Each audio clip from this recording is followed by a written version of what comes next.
کہ اب ہم کچھ بھی کر لیں ہم ان کے پاسنگ بھر بھی نہیں ہیں۔ اللہ پاک صحابہ نے اپنے آپ کو مار کر، آپ اپنی جان کو، اپنے دلوں کو مار کرنا، اللہ اپنی نذرانے دے دے کے نا آپ کو راضی کر لیا۔ آپ نے صحابہ کے لیے دلیل قرآن میں لکھ دی گا، رضی اللہ عنہ و رضوا عنہ، میں بھی ان سے، وہ مجھ سے راضی ہوگا، میں ان سے راضی ہوگا۔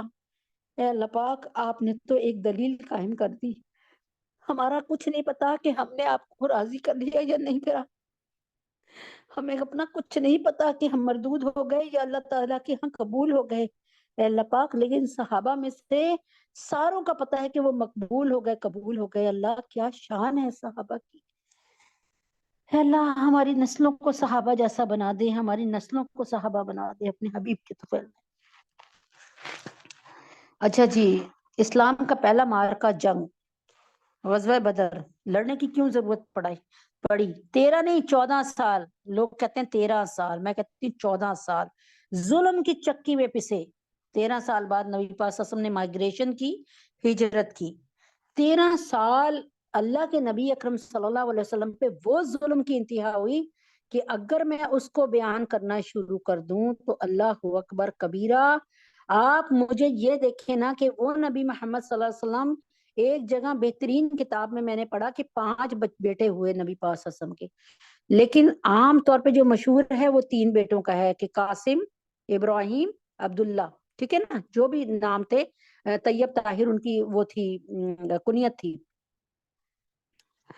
نبی پاک صلی اللہ علیہ وسلم نے اپنی زندگی میں 3 بچے، کوئی 1.5 سال کا، کوئی کتنے سال کا، یعنی چھوٹے چھوٹے بیٹے دفنا دیے اپنے ہاتھوں سے۔ نبی پاک صلی اللہ علیہ وسلم نے اپنی زندگی میں اپنی 3 بیٹیاں، اما رقیہ رضی اللہ تعالی، اما رقیہ، اما ام کلثوم، اما زینب، اللہ تبارک رضی اللہ تعالی عنہما، ان تینوں کو انہمانی انہنہ، ان تینوں کو اللہ کے نبی نے خود دفنایا۔ آپ نے ان کا صدمہ برداشت کیا تینوں کا، ٹھیک ہے، آپ نے 3 بیٹے جو مشہور ہے، 3 بیٹوں کا صدمہ برداشت کیا۔ اس میں آپ نے اپنے پیارے چچا کی میت کو دیکھا، آپ نے اپنی پیاری اماں کی، آمنہ، حضرت بی بی آمنہ کی میت کو دیکھا، اور آپ نے اپنی پیاری بی بی اماں خدیجہ رضی اللہ عنہا کی میت کو دیکھا۔ اللہ تبارک تعالیٰ کے نبی اکرم صلی اللہ علیہ وسلم کے سامنے ایک بہت بڑا، اگر آپ دیکھیں تو ایک بہت زیادہ دکھ اور تکلیف کا باب تھا کہ آپ کے اپنے آپ کو جو پیار کرتے تھے، گودوں میں بٹھاتے تھے، چومتے تھے، اس میں وہ سارے کے سارے، ان میں سے کتنے لوگ آپ کے دشمن ہو گئے۔ ابو جہل آپ کا دشمن ہو گیا، ابو سفیان آپ کے دشمن تھے، جبکہ یہ بالکل فتح مکہ سے 1 دن پہلے مسلمان ہوئے۔ اسی طریقے سے ابو لہب آپ کے دشمن ہو گئے، جنہوں نے حضرت محمد صلی اللہ علیہ وسلم کو اندر سے ایسا صدمہ پہنچایا ابو لہب نے کہ جیسی نبی پاک صلی اللہ علیہ وسلم نے نعرہ لگایا حضرت اللہ تعالیٰ کے نام کا، انہوں نے اسی دن اپنے بیٹوں سے کہہ کے، عتبہ اور طیبہ سے کہہ کے، آپ حضرت ام کلثوم اور حضرت رقیہ رضی اللہ تعالیٰ عنہما، ان دونوں کو طلاق دلوا دی۔ نکاح میں تھی یہ عتبہ اور طیبہ کے نکاح میں، جو کہ ابو لہب کے 2 بیٹے تھے۔ نبی پاک صلی اللہ علیہ وسلم کو اندر سے صدمہ پہنچانے کے لیے، اور نبی پاک صلی اللہ علیہ وسلم اس صدمے سے بڑی زخمی ہوئے، اندرونی طور پہ نبی پاک صلی اللہ علیہ وسلم بڑے زخمی ہوئے، لیکن اللہ تعالیٰ نے، لیکن آپ نے اتنا صبر کیا اسلام کی خاطر، اللہ کی خاطر، کہ آپ اس پہ ثابت قدم رہے، کلمہ لا الہ الا اللہ پہ۔ پھر اللہ تعالیٰ نے ان کو بہترین وقت کا داماد دیا، اور وہ کون تھے؟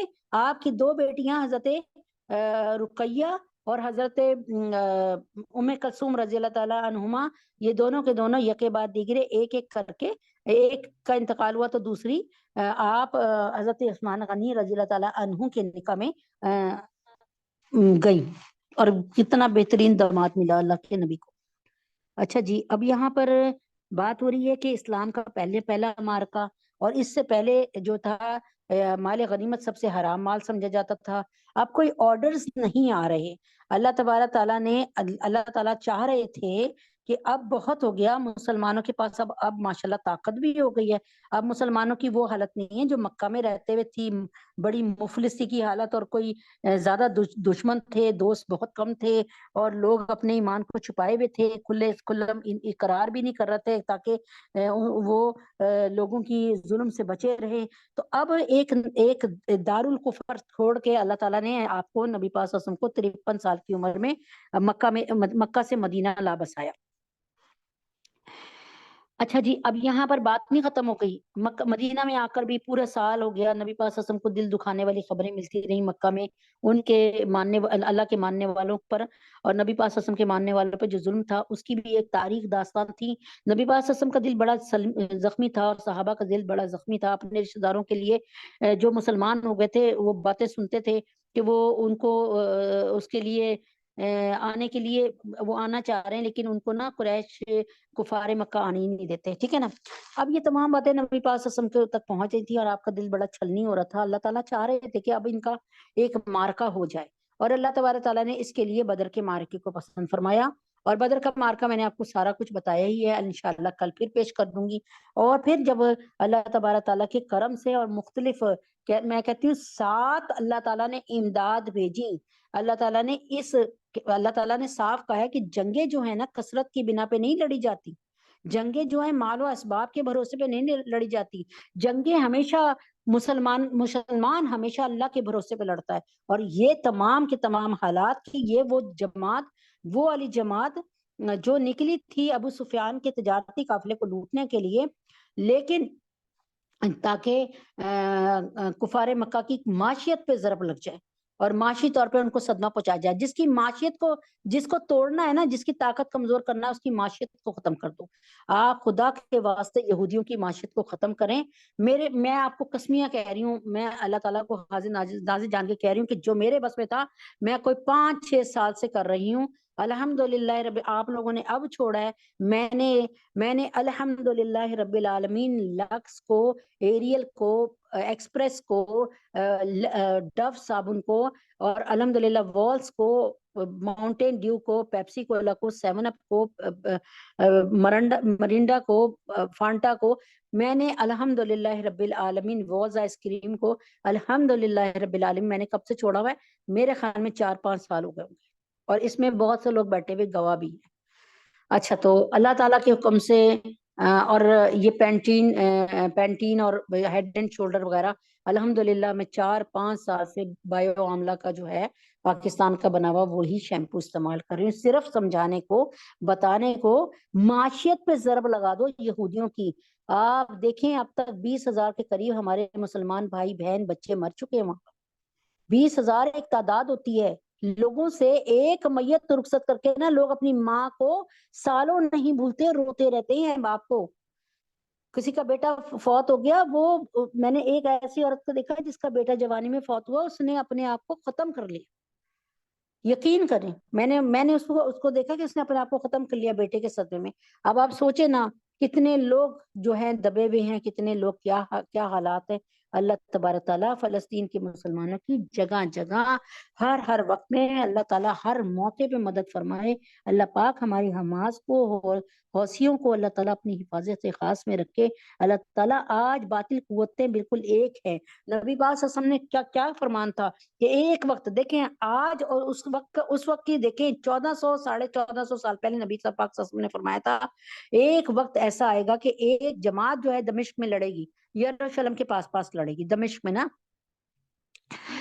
تو وہ ماشاءاللہ سے کہتے ہیں اللہ کے نبی فرماتے ہیں کچھ معاشیت کی تنگی ضرور ان پہ آئے گی۔ دیکھیں کس طرح بھوکے بیچارے ہیں، کیسے ان کے پاس لائٹ نہیں ہے، بجلی نہیں ہے، گیس نہیں ہے، کچھ نہیں ہے، اس وقت کس طریقے سے لڑ رہے، لیکن وہ الحمدللہ ثابت قدمی، یعنی ان کو کسی قسم کی بھی چیز نہ اللہ کے راستے سے روک نہیں سکے گی۔ اور اللہ کے نبی نے فرمایا کہ ایک وقت ایسا آئے گا کہ مسلمانوں پر غیر مسلموں کو ایسے دعوت دی جائے گی جیسے کوئی کھانے کی کہ آؤ بریانی تیار ہو گئی آجو کھا لو۔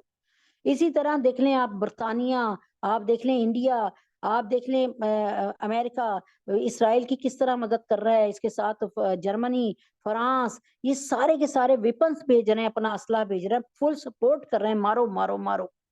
لیکن آپ دیکھیں کہ ہم مسلمان کتنے سخت دل ہو چکے ہیں، ہمیں کوئی فرق نہیں پڑتا۔ لیکن روز حشر ضرور فرق پڑے گا. آج جس نے مدد کی ہوگی خدا کی قسم، جیسے اللہ تعالیٰ ان اللہ شاکر علیم بڑے قدردان ہیں.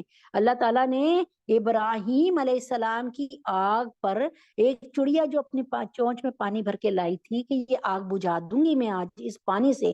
چڑیا کی چونچ میں جو پانی ہوتا ہے نا، اگر وہ آپ کے سر پہ یا منہ پہ پڑ جائے نا، آپ کو شاید پتہ بھی نہ چلے کہ وہ پانی پڑا اور کوئی چیز گیلی بھی نہ ہو، اور وہ کتنی، لیکن اللہ نے اس کے پیار کو، اس کے کام کو، اس کے نیک کاموں کو، ان اللہ شاکر علیم بڑے قدردان ہے اللہ تعالیٰ.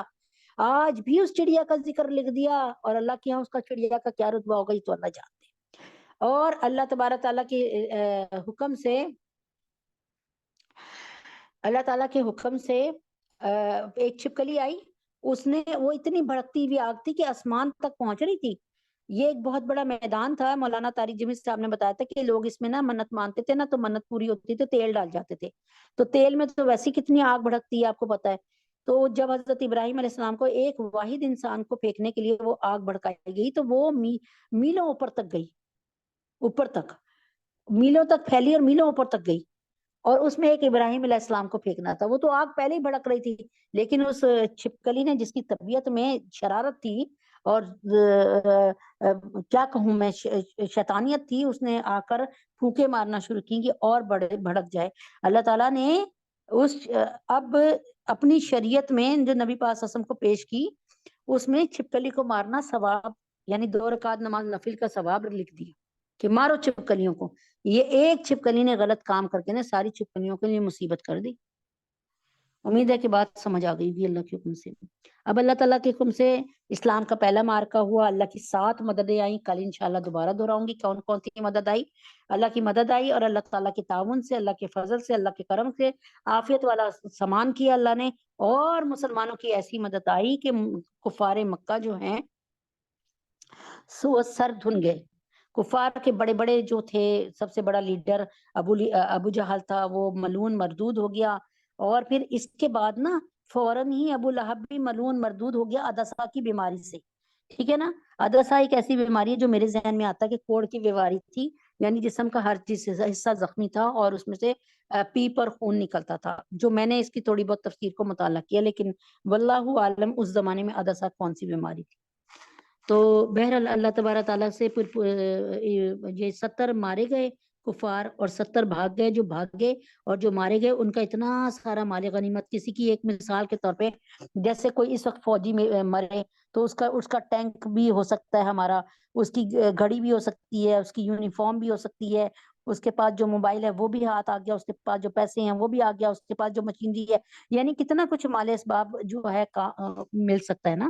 تو یہاں پر 3 گروہ بن گئے. ایک گروہ پیچھے پیچھے گیا، ایک جماعت گئی کہ ان کو بھاگنے نہیں دینا، ان کفار جو بھاگ رہے ہیں ان کو مارو. ایک جماعت مسلمانوں کی ایک جماعت پیچھے گئی. ایک جماعت مال غنیمت جمع کرنے لگی، اور ایک جماعت نبی پاک صلی اللہ علیہ وسلم کی حفاظت کر رہی تھی کہ کہیں یہ لوٹ کر خدا نہ خواستہ محمد صلی اللہ علیہ وسلم کو تکلیف نہ دے دیں. اب جس نے مال غنیمت جمع کیا اس نے سمجھا کہ یہ میرا ہی ہو گیا، لیکن اس زمانے میں ابھی تک مال غنیمت کے کوئی احکامات نہیں آئے تھے. تو انہوں نے فرمایا کہ وَيَسْأَلُونَكَ عَنِ الْأَنْفَالِ، اے محمد صلی اللہ علیہ وسلم یہ آپ سے پوچھتے ہیں کہ مال غنیمت کیا ہے، مطلب کس کا ہے، اس کی تقسیم کیسے ہونی ہے. قُلِ الْأَنْفَالُ لِلَّهِ وَالرَّسُولِ، تو کہہ دیجئے کہ آپ فرما دیجئے یہ غنیمتیں، یہ مال غنیمت اللہ کی ہیں وہ اور اس کے رسول کی ہیں. فَاتَّقُوا اللَّهَ وَأَصْلِحُوا ذَاتَ بَيْنِكُمْ، تو آپ پھر بس اس معاملے میں اللہ سے ڈرو. وَأَصْلِحُوا، اور اپنی اصلاح کرتے رہو. ذَاتَ بَيْنِكُمْ، اپنے یعنی جتنا تم کر سکتے ہو نا اپنی اصلاح، اپنے باہمی تعلقات کی اصلاح کرو. یعنی سب کو دے کر بانٹ کر رکھو، یہ نہ سوچو کہ ہم ہی اس پر قبضہ کر لیں. اپنے نفس کی اصلاح کرو اور آپس میں بھی اصلاح کرو. یعنی کوئی غلط کام کرو تو اس کو بھی بتاؤ. وَأَطِیعُوا اللَّهَ وَرَسُولَهُ، اور اطاعت کرو اللہ کی اور رسول کی. ان کنتم مؤمنین، اگر تم مومن ہو تو بھائی اپنی بھی اور اپنے ساتھ والوں کی اصلاح کرو، اور اللہ اور اللہ کے رسول سے ڈرو، اور اللہ اور اللہ کے رسول کی اطاعت کرو. اگر تم مومن ہو تو یہ کام کر لو. انما المؤمنون الذين اذا ذكر الله وجلت قلوبهم واذا تليت عليهم آياته زادتهم ایمانا وعلى ربهم يتوکلون.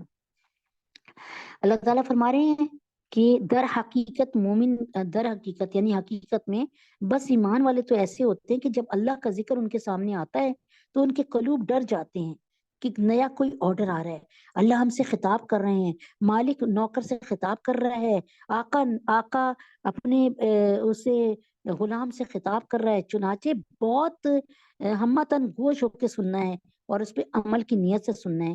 اور جب پس ایمان والے تو ایسے ہوتے ہیں کہ جب اللہ تعالیٰ کا ذکر آتا ہے تو ان کے قلوب، ان کے دل ڈر جاتے ہیں، اور جب اللہ کی آیتیں وَإِذَا تُلِيَتْ، اور جب اللہ تعالیٰ کی علیہم ان پر آیتیں پڑھی جاتی ہیں، آیاتہ اللہ تعالیٰ کی آیتیں پڑھی جاتی ہیں، زیادہ تو یہ زیادہ ہو جاتا ہے، یہ آیتیں بڑھا دیتی ایمان، ان کا ایمان زیادہ کر دیتی ہیں، وَعَلَىٰ رَبِّهِمْ يَتَوَكَّلُونَ، اور وہ اللہ تعالیٰ پر اور زیادہ بھروسہ کرنے لگتے ہیں، اور وہ وَعَلَىٰ رَبِّهِمْ، اور وہ اپنے رب پر بھروسہ کرتی ہیں۔ الَّذِينَ يُقِيمُونَ الصَّلَاةَ وَمِمَّا رَزَقْنَاهُمْ يُنْفِقُونَ أُولَٰئِكَ هُمُ الْمُؤْمِنُونَ حَقًّا۔ الَّذِينَ يُقِيمُونَ الصَّلَاةَ، اور وہ لوگ جو قائم کرتے ہیں نماز کو۔ نماز پڑھنا نہیں ہوتا جلدی سے نماز باندھی، نیت کرتی ہوں میں 2 رکعت نماز پڑھتی ہوں، وہاں سے اللہ تعالیٰ کے منہ میں رکعت شریف کے اللہ اکبر، سبحانک اللہم وبحمدک تبارک اسمک وتعالی جدک لا الہ الا غیرک الحمدللہ رب العالمین الرحمن الرحیم۔ ایسے نہیں، نماز کو قائم کرنا ہے، نماز کو پوری جان سے قائم کرنا ہے کہ ہم بادشاہ کے سامنے کھڑے ہیں اور بادشاہ ہمیں دیکھ رہا ہے۔ اگر ہم بادشاہ کو نہیں دیکھ پا رہے تو بادشاہ تو دیکھ رہا ہے۔ تو بہت عاجزی کے ساتھ، جیسے کوئی باس کے سامنے کھڑا ہوتا ہے نا، دنیاوی باس کے، اس سے بھی زیادہ اس باس سے ڈرنے کی ضرورت ہے۔ اولئک هم اچھا پھر کیا ہے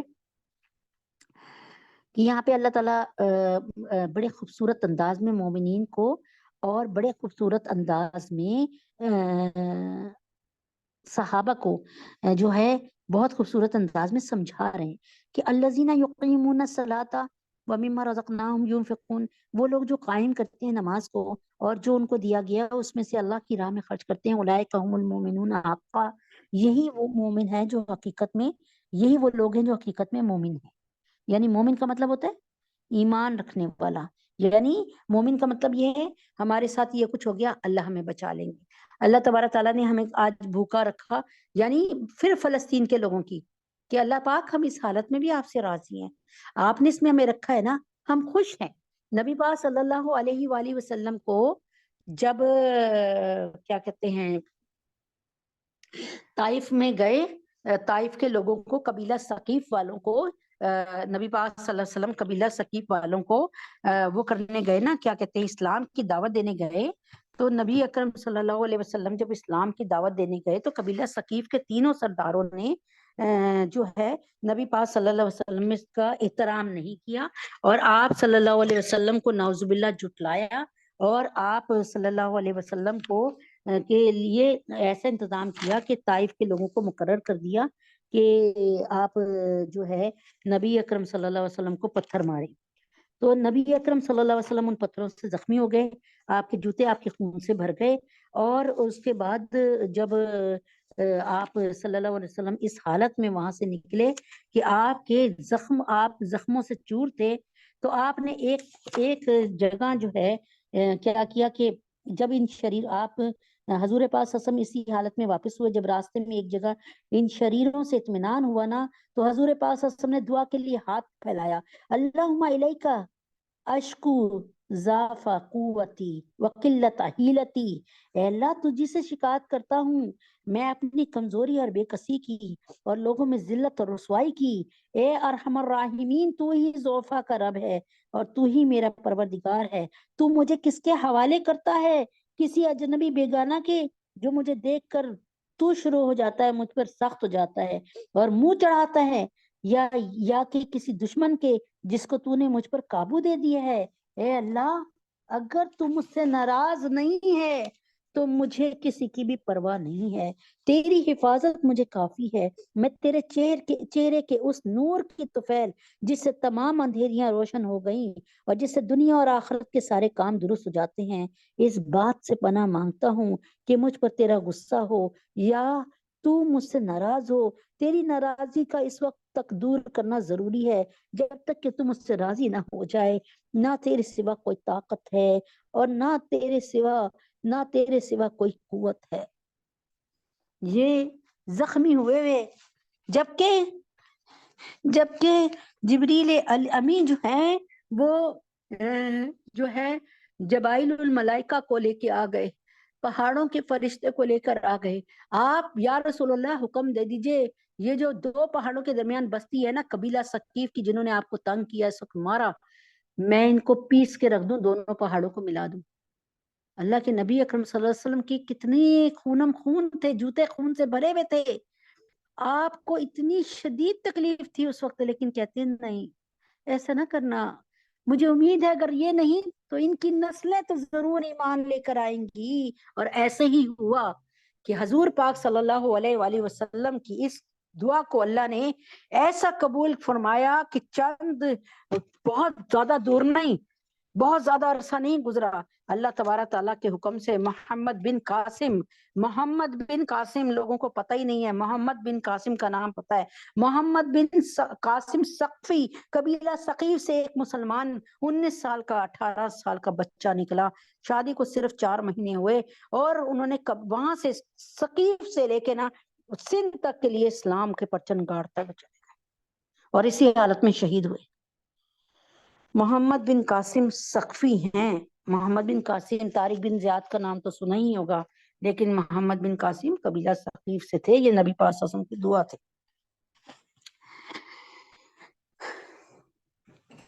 تو اللہ تبارک تعالیٰ کے حکم سے اللہ تعالیٰ نے فرما دیا کہ جو میرے بندے ہیں وہ کیسے ہیں کہ وہ ایک دوسرے کی بھلائی چاہتے ہیں، ایک دوسرے کی اصلاح کرتے ہیں، اللہ اور اللہ کے رسول کی اطاعت کرتے ہیں، اللہ اور اللہ کے رسول سے، اللہ اور اللہ کے رسول کی جو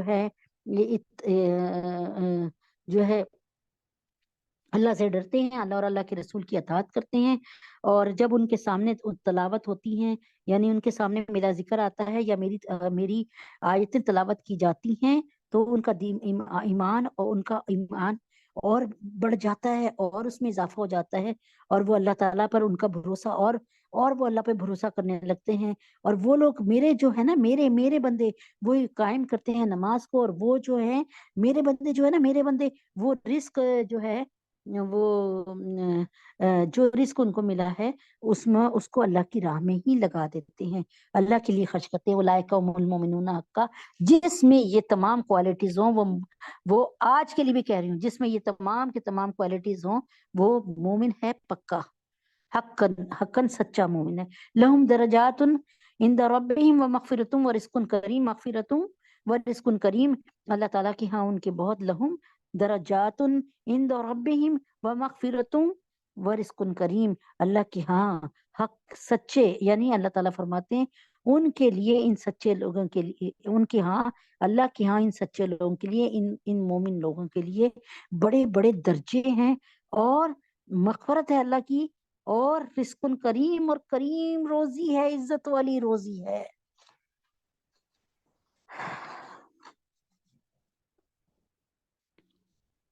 بسم اللہ الرحمن الرحیم۔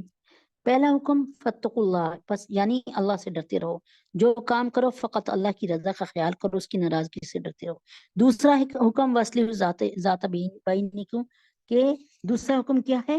واصلحوا ذات بینکم، کہ اپنے درمیان اپنے آپس میں اصلاح کرتے رہو۔ تو کیا مطلب؟ اپنی فکر نہ کرو، دوسروں کی بھی فکر کرو، اور اس کا مطلب یعنی اپنے آپس کے معاملات اور تعلقات کو ایسا سنبھال لو اور سنوارو کہ باہمی رشک و مسابقت کا نام و نشان نہ رہے، یعنی آپس میں ایک دوسرے کے اتنے خیر خواہ ہو جو اپنی ذات کو بھی اتنی اچھی طرح سنوارو کہ الحمدللہ رب العالمین آپ کے درمیان کوئی اونچ نیچ نہ رہے کہ وہ اچھا یعنی میں اس سے بہتر ہوں، ایسی بات نہ رہے۔ اللہ اور اس کے رسول کا حکم مانو۔ ان تینوں احکام کی اطاعت کو ایمان کا معیار بتلایا ہے اور فرمایا گیا ہے کہ ان کنتم مومنین، یعنی اگر تم ایمان والے ہو تو ایمان کا تقاضا تو یہ ہے کہ اطاعت اور تقوی ہے، تو جب تم مومن ہو تو تقوی کی راہ اختیار کرو، اللہ اور رسول کی مکمل اطاعت کو لازم جانو۔ تو یہاں یہ سمجھایا گیا کہ ایمان کا تقاضا ہے اطاعت، یعنی بات کو مان لینا، سر کو جھکا دینا، اطاعت نتیجہ ہے تقوی کا، اور جب تم میں تقوی آئے گا، تم میں پرہیزگاری آئے گی، تو جب تم اللہ کی اطاعت کرو گے تو اللہ تعالیٰ تمہیں تقوی عطا فرمائیں گے. یعنی اللہ کی اطاعت کرتے ہوئے نماز پڑھ رہے ہو، اپنے آپ کو پاکیزہ رکھ رہے ہو، اللہ تبارک تعالیٰ تمہیں تمام برائیوں سے بچاتے چلے جائیں گے، تقوی عطا فرماتے جائیں گے. شراب نہیں، میرے اللہ نے منع کیا ہوا ہے. وہ سامنے لڑکا بہت خوبصورت، نہیں میں نہیں دیکھوں گی اس کو، میرے اللہ نے منع کیا ہوا ہے. یہ اتنے سارے پیسے، نہیں میں اس میں بےایمانی نہیں کروں گی، یہ اللہ کسی کی امانت ہے، میرے اللہ نے منع کیا ہے. پھر قدم قدم پہ اللہ تبارک تعالیٰ آپ کو بچاتا چلا جائے گا، قدم قدم پہ اللہ تعالیٰ آپ کو بچاتا چلا جائے گا. اور جب یہ چیزیں حاصل ہو جائیں تو آپس کے اختلافات اور نزاعات خود بخود ختم ہو جائیں گے. جب آپ اللہ کی مان کے چلو گے تو اللہ تعالیٰ کیا فرماتے ہیں، بڑی خوبصورت بات میں نے ایک جگہ پڑھا تھا کہ جب جنتی جنت میں جائیں گے نا تو کیا ہوگا کہ ایک جنتی جو ہوگا نا، فرض کرے آپ کی ایک مثال بتا رہی ہوں، زید ہے، زید کی اپنی خالہ سے لڑائی تھی، ایک مثال کے طور پہ. اب زید بھی جنت میں چلا گیا، اس کی خالہ بھی جنت میں چلی گئی. اللہ تبارک تعالیٰ نے جنت میں ہونے کی برکتوں سے ان کی آپس میں جو رنجشیں تھی نا، وہ جو ان کے دلوں میں ایک تھا، میری خالہ نے فلاں وقت میں مجھے ذلیل کیا تھا، میں نہیں بولوں گا، میں شکل نہیں دیکھوں گا، وہ والی باتیں ختم کر دی. اب وہ آپس میں دوست ہو گئے. وہاں پہ نہ کوئی نہ وہاں پہ بول و براز ہوگا، نہ وہاں پہ تھکن ہوگی، نہ وہاں پہ منہ کی بدبو ہوگی، نہ وہاں پہ بیماری ہوگی، نہ وہاں پہ بھوک ہوگی. اللہ اکبر کبیرہ. وہاں پر تو آپ کو اس قدر سکون، یعنی کوئی چیز، کوئی کسی قسم کا تکلیف دہ پہلو نہیں ہوگا. تو اور اختلاف کی بجائے دلوں میں الفت اور محبت پیدا ہو جائے گی. اول اللہ تعالیٰ کی عظمت اور ہیبت سے قلوب کا معمور ہو جانا، بھر جانا. یعنی جب ان کے سامنے اللہ جل شانہ کا ذکر کیا جائے تو عظمت الہی سے ان کے دل کانپ اٹھتے ہیں. دوسرے، تلاوت قرآن کی جائے تو ایمان میں ذاتی اور اضافہ ہوتا ہے. یعنی جب ان کے سامنے اللہ کی آیات تلاوت کی جائے تو ان کا ایمان اور بڑھ جائے. مومن یہ نہ ہو کہ یار کیا بور کر دیا ہے، اس وقت سے تم نے قرآن مجید لگایا ہوا ہے.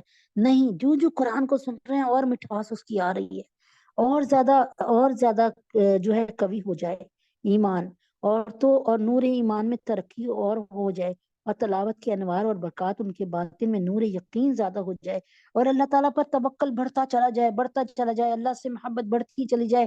اور پھر ظاہر میں اطاعت اور اعمال صالحہ کی ذاتی ہوگی. ان تمام چیزوں کے باوجود کیا ہوگا، اللہ تعالیٰ ایمان میں ذاتی فرما دیں گے، ایمان میں اضافہ فرمائیں گے، اور مزید نیکیاں کرنے کی صلاحیت پیدا ہوتی جائے گی. ابھی تو دیکھو نا، ابھی تو دل ہی نہیں کرتا ایک نماز پڑھنے کا، لیکن پھر نمازوں میں الحمدللہ رب العالمین سجدوں میں برکتیں عطا فرمائیں گے اللہ تعالیٰ، اور مزید سجدہ کرنے کی اور مزید بڑھنے کی. یوں سمجھ لے کہ ابھی تو 50% نمبر لے رہا ہے نا، اور محنت کرے گا تو 60%، پھر اور محنت 70%، ایک دفعہ ٹاپر بن جائے گا بندہ. ٹھیک ہے نا؟ تو کہنے کا کیا مطلب ہے کہ اللہ پر توکل کرو، نبی اکرم اللہ تعالیٰ کے احکامات کو نبی کے طریقے میں پورا کرو. جیسے اللہ نے حکم دیا نماز کیسے پڑھنی ہے، نبی کے طریقے سے. تجارت کیسے کرنی ہے، نبی کے طریقے سے کرنی ہے. گھروں میں کیسے رہنا ہے، بیٹیوں سے کیسے بات کرنی ہے، جیسے نبی پاک صلی اللہ علیہ وسلم نے. بھائیوں سے کیسے بات کرنی ہے، جیسے نبی پاک صلی اللہ علیہ وسلم نے اپنے بھائی سے کی. اب آپ کہیں گے نبی پاک صلی اللہ علیہ وسلم کا بھائی، ہاں نبی پاک صلی اللہ علیہ وسلم کے بھائی حضرت علی رضی اللہ تعالیٰ عنہ، نبی پاک صلی اللہ علیہ وسلم کے بھائی تھے. حضرت جعفر رضی اللہ تعالیٰ عنہ نبی کے پاک صلی اللہ علیہ وسلم کے بھائی تھے. آپ کی 8 برس کی عمر سے آپ کی کفالت آپ کے چچا ابو طالب نے کی نا، تو ان کو بھائی کون سے نظر آئے؟ حضرت علی. اور لیکن حضرت علی رضی اللہ تعالیٰ عنہ سے کبھی کوئی سوال کر کے دیکھے تو وہ بتائیں گے کہ نبی پاک صلی اللہ علیہ وسلم نے ان کو کس پیار سے اور کس محبت سے لے کے چلے. یہاں تک کہ آپ دیکھ لیں کہ کس قدر کہ اپنی بیٹی بھی حضرت علی رضی اللہ تعالیٰ عنہ کے نکاح میں دے دی. تو امید ہے کہ آپ میری بات کو سمجھ گئے ہوں گے، کیونکہ وقت اتنا کام ہوتا ہے اس وقت کہ ختم نبوت کا کوئی کام نہیں ہو پا رہا. لیکن بہرحال اللہ تبارک تعالیٰ جانتے ہیں اس کو کہ اس وقت دن چھوٹے ہیں، اور اب انشاءاللہ تعالیٰ اگلے ہفتے سے دن تھوڑا بڑھنا شروع ہو جائے گا، اور پھر انشاءاللہ تعالیٰ ختم نبوت کا کام جو ابھی نہیں ہو پا رہا وہ شروع ہو جائے گا انشاءاللہ. سچے نبیوں کا یہ قرار ضروری ہے، سچے نبیوں کا اقرار ضروری ہے، جھوٹے نبیوں کا انکار ضروری ہے، ختم نبوت کی نگری میں چور گھسے، نگری والے ہوں ہوشیار ضروری ہے۔ تو جس کو نبی اکرم صلی اللہ علیہ وسلم سے محبت ہوگی وہ نبی پاک صلی اللہ علیہ وسلم کے لیے، ان کی ناموس کے لیے، ان کی عزت کے لیے ہر وقت کوشش کرے گا۔ کیا آپ کر رہے ہیں؟ اگر کر رہے ہیں تو الحمدللہ، اور نہیں کر رہے ہیں تو بھائی پھر تو سوچنے کا وقت ہے کہ یہ نہ ہو کہ میں اسی طرح رہ جاؤں اور لقمہ اجل بن جاؤں کہ کل آپ کو میری خبر آ جائے کہ جی بھائی دنیا سے رخصت ہو گئی ہے۔ لیکن اللہ اکبر کبیرہ، کوئی کام ختم نبوت کی حفاظت کا کر لیجئے، اللہ تعالیٰ آپ کو اور میری دونوں کو اللہ تعالیٰ اس کی توفیق عطا فرمائے اور قبول فرمائے۔ اللہم صلی علی محمد وعلی آل محمد کما صلیت علی ابراہیم وعلی آل ابراہیم انک حمید مجید۔ اللہم بارک علی محمد وعلی آل محمد کما بارکت علی ابراہیم وعلی آل ابراہیم انک حمید مجید۔ ربنا آتنا فی الدنیا حسنۃ وفی الآخرۃ حسنۃ وقنا عذاب النار۔ قل هو اللہ احد اللہ الصمد لم یلد ولم یولد ولم یکن له کفوا احد۔ قل هو اللہ احد اللہ الصمد لم یلد ولم یولد ولم یکن له کفوا احد۔ قل هو اللہ احد اللہ الصمد لم یلد ولم یولد ولم یکن له کفوا احد۔ اے اللہ ربنا آتنا فی الدنیا حسنۃ وفی الآخرۃ حسنۃ وقنا عذاب النار۔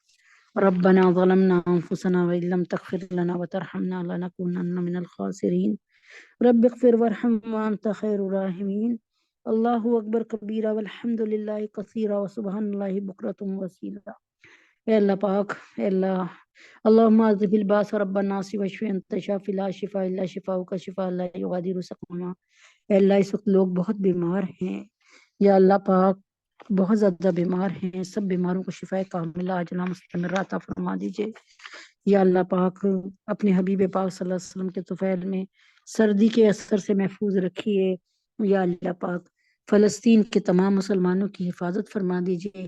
اے اللہ پاک اللہم انا نجعلک فی نحورہم ونعوذ بک من شرورہم، اللہم انا نجعلک فی نحورہم ونعوذ بک من شرورہم، اللہم انا نجعلک فی نحورہم ونعوذ بک من شرورہم۔ اے اللہ پاک نیتن یاہو، جو بائیڈن اور میکرون اور مودی اور اللہ پاک اپنے حبیب کے طفیل میں اسرائیلی اور یہودی اور اللہ پاک جتنے بھی اسلام دشمن ہیں یہ کافر، اے اللہ پاک ان کے لیے اے اللہ پاک اپنے حبیب پاک صلی اللہ علیہ وسلم کے طفیل میں اپنی طرف سے عذاب کا پروانہ بھیج۔ یا اللہ ان کے لیے تو کافی ہو جا۔ یا اللہ مسلمانوں کی جان مال عزت و آبرو کی حفاظت فرما دے۔ یا اللہ پاک فلسطین کے مسلمانوں پہ رحم فرما دے۔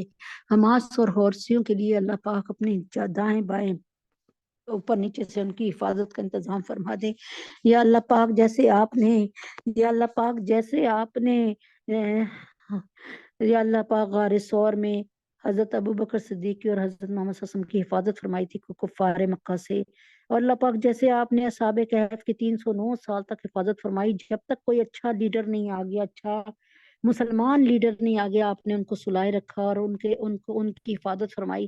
اے اللہ پاک حماس کی حوثیوں کی اسی طریقے سے اللہ حفاظت فرما دے۔ اے اللہ پاک اپنے حبیب کے طفیل میں فلسطین کے بچوں کی، بڑوں کی، عورتوں کی، مردوں کی یا اللہ پاک عزت و آبرو کی حفاظت فرما دے، جان و مال کی حفاظت فرما دے۔ یا اللہ 2 مہینے سے اوپر ہو گئے، یا اللہ 70-78 دن ہو گئے، تجھے تیرے نبی کا واسطہ یا اللہ پاک اب اس بمباری کو ختم کروا دے۔ اللہ پاک تجھے تیرے نبی کا واسطہ یا اللہ پاک پورے فلسطین پہ مسلمانوں کا قبضہ فرما دے۔ اے اللہ پاک ہماری مسجد اقصی کی حفاظت فرما دے۔ اے اللہ پاک ہم پر رحم فرما دیجئے۔ اے اللہ پاک تمام بے اولادوں کو، عائشہ، سونیا، رقیہ باجی، ڈاکٹر انم، ماریانہ، سہلیہ، محسن، سنبل اور اہلیہ عمران، ان کو نیک نرینہ اولاد عطا فرما دیجئے۔ یا اللہ پاک ڈاکٹر حمنہ کو، فاطمہ کو، عیشہ کو، عبداللہ کو، اور جتنے لوگ ادھر بیٹھے ہیں ان سب کے بچوں کے، بڑے ان کے تمام گھر والوں کو، ان کے بچوں کو، اور مجھے اور میرے گھر والوں کو، تمام کے تمام میرے شوہر صاحب کو، اللہ ان سب کو دنیا اور آخرت کے ہر امتحان میں 100% نمبروں سے کامیابی عطا فرما دے۔ ہماری نسلوں کی حفاظت فرمائے، اور اللہ پاک ہماری نسلوں میں سے ایک بندہ بھی، ایک اللہ تعالیٰ ہمارا کوئی، آپ کا کوئی ایک امتی بھی اللہ پاک جہنم میں نہ جائے۔ اے اللہ پاک اپنے حبیب، اللہ پاک نبی پاک صلی اللہ علیہ وسلم کا کوئی امتی جو ہے جہنم میں نہ جائے۔ یا اللہ پاک سحر، عائشہ، فریال، ان کے ساتھ خصوصی معاملہ فرما دیں، ان کی مشکل کو آسان فرما دیں، ان کے لیے دنیا بھی جنت اور آخرت میں وسیع جنت عطا فرما دیجیے۔ احمد نعمان، نواز صاحب، محمد عمر کو اللہ پاک ان کے لیے بہترین روزگار کا انتظام فرما دیجیے۔ اہلیہ اعظم شہناز، اہلیہ عاشق مفتی ضیاء الدین صاحب اور عامر اور اہلیہ رفیق کو اپنا گھر عطا فرما دیجیے۔ یا اللہ پاک ہمارے مفتی ضیاء الدین صاحب کو، ثنا کو، یا اللہ پاک اہلیہ رضوان الہی اور ان کے بیٹے عبداللہ کو زندگی صحت تندرستی عطا فرما دیجیے۔ عیشا کو زندگی صحت تندرستی عطا فرما دیجیے۔ یا اللہ پاک ندیم بھائی اور تمام علماء اسلام جو ہیں، اللہ پاک حضرت جی اور اللہ پاک مولانا فضل الرحمان صاحب، مولانا فضل الرحیم صاحب اور اللہ پاک مفتی حسن صاحب، مفتی تقی عثمانی صاحب اور پیر ذوالفقار نقشبندی صاحب ہر حضرت جی کو، یا اللہ پاک عمیر کو، نازیہ اندلیب کو، طلحہ اشفاق صاحب، عبداللہ کو، اہلیہ حسین کو، شازیہ عیشا معظم، نازیہ جہانگیرہ کو، حمید حسن کو، مومنہ عائشہ، جنید حمزہ، سنبل، عنایت، عادل نذیر باجی اور ان کے تمام جو ہیں اہل خانہ، جتنے لوگ سن رہے ہیں ان کے تمام اہل خانہ کو اللہ پاک ایمان کے نور سے منور فرما دیجیے اور زندگی صحت کاملہ عاجلہ مستمرہ کے ساتھ عطا فرمائیے۔ یا اللہ پاک جو بچیاں گھروں میں، بچے جو ہیں نکاح کے قابل ہو گئے ہیں، ان کے لیے بہترین جوڑوں اور بہترین زوج عطا فرما دیجیے۔ حفصہ، فاطمہ، جویریہ، سدرہ، سبحانہ، حفصہ، سجاد، بینش، عفیفہ، بنات سرور، فخر، عبد المتین، سعدیہ، نظام، یا اللہ پاک زینب المنتہا کے لیے، نمرہ، شائستہ، ختیجہ کے لیے، یا اللہ پاک اپنے حبیب پاک صلی اللہ علیہ وسلم کے طفیل میں نیک جو ہیں زوج عطا فرما دیجیے۔ اللہ پاک بہت بہترین جوڑ اور بر عطا فرما دیجیے، ہم سب کے گناہوں کو معاف فرما دیجیے۔ یا اللہ سارے جو تینوں حرم ہیں ان کی حفاظت فرما دیجیے۔ یا اللہ مسجد اقصی کی حفاظت کا بندوبست فرما دیجیے۔ یا اللہ پاک رسول پاک صلی اللہ علیہ وسلم کے طفیل میں اس سال ہمیں زیارت حرمین شریفین نصیب فرما دیجیے۔ یا اللہ تینوں حرم کی حفاظت فرما دیجیے۔ یا اللہ پاک جو مسلمان لیڈر طیب اردگان صاحب اور قطر کے حکمران ہیں، ان کو اللہ اپنی پناہ خاص میں رکھیے، ان کو صحت کاملہ عاجلہ مستمرہ عطا فرما دیجیے۔ ہمارے پاکستان کو کوئی نیک حکمران عطا فرما دیجیے، ہمارے پاکستان پہ رحم فرما دیجیے، ہمارے پاکستان پہ کرم فرما دیجیے۔ یا اللہ پاک پاکستان میں تمام دنیا سے مہنگائی اور بے حیائی کو دور فرما دیجیے۔ یا اللہ پاک پاکستان میں پیٹرول کو اور اللہ پاک بجلی کو بہت سستا فرما دیجیے۔ یا اللہ پاک تمام مسلمانوں کو ایمان کے ساتھ، ہدایت کے ساتھ یا اللہ پاک زندگی گزارنا ان کے لیے آسان فرما دیجیے۔ اپنے ساتھ اپنے سے سب کو جوڑ لیجیے، ہمارے بچوں کو ہدایت عطا فرما دیجیے، ہماری نسلوں کو ہدایت عطا فرما دیجیے۔ وصلی اللہ تعالی علی خیر خلقہ محمد وعلی آلہ وصحبہ اجمعین برحمتک یا ارحم الراحمین۔ سبحان ربک رب العزت عما یصفون وسلام علی المرسلین والحمد للہ رب العالمین۔ اس محفل کے معاونین کو اللہ تعالیٰ قبول اور منظور فرما لیجیے اور اجر عظیم عطا فرمائیے، آمین یا رب العالمین۔ وصلی اللہ تعالی علی خیر خلقہ محمد وعلی آلہ وصحبہ اجمعین برحمتک یا ارحم الراحمین۔ السلام علیکم ورحمۃ اللہ وبرکاتہ۔